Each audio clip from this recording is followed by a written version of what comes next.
In 1994 or 95, a few years after my parents' divorce, I taped a short interview with my mother in which she told me a story about roast chicken that was really a story about her experience of marriage and of parenting.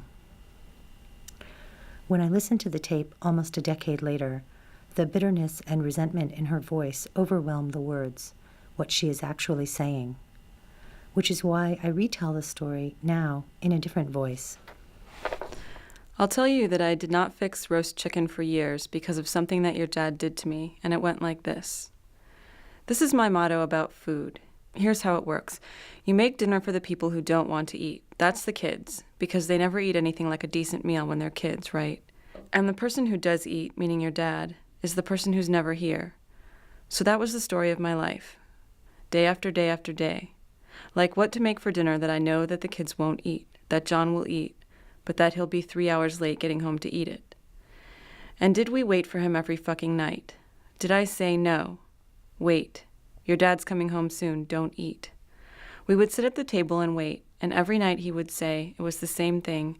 He would say, I'm sorry I'm late, but I was circling the block looking for a parking spot.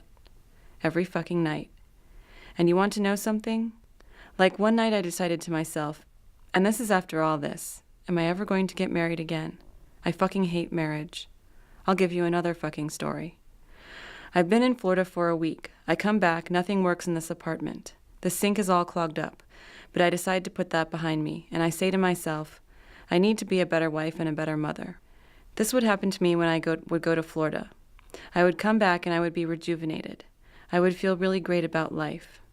So like the first night that I'm back, I decide I'm going to make roast chicken with mashed potatoes and some other stuff. Like a really big dinner. And then we can eat off the chicken for like a few nights, sandwiches and stuff. And I get this thing made, and this dinner looks amazing. We sit down. You guys don't want to eat it, of course, so that's the first problem. And he's not here. But I insist that even though you're not going to eat, that you have to wait for him to get home before you don't eat. You know what I'm saying? You're not going to eat it anyway, but we have to wait for him to come home. So he comes home, and he's like an hour late. And does he say anything? He comes in and he goes, oh, roast chicken, it looks delicious. And you know something? I went into the bathroom and I cried.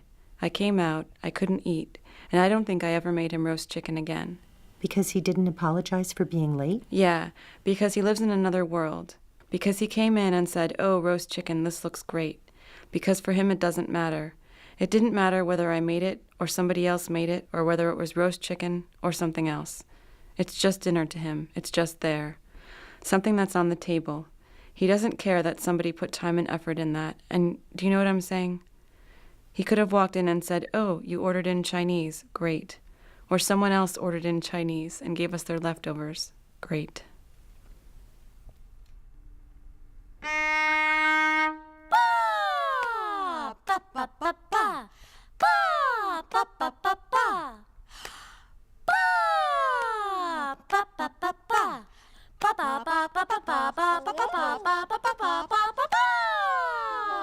Boom.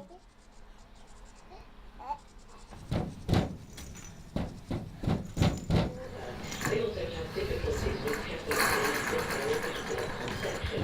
The idea that the is free from original sin from the moment of conception, and with her assumption, body and soul, into heaven. The document was drawn by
0-2.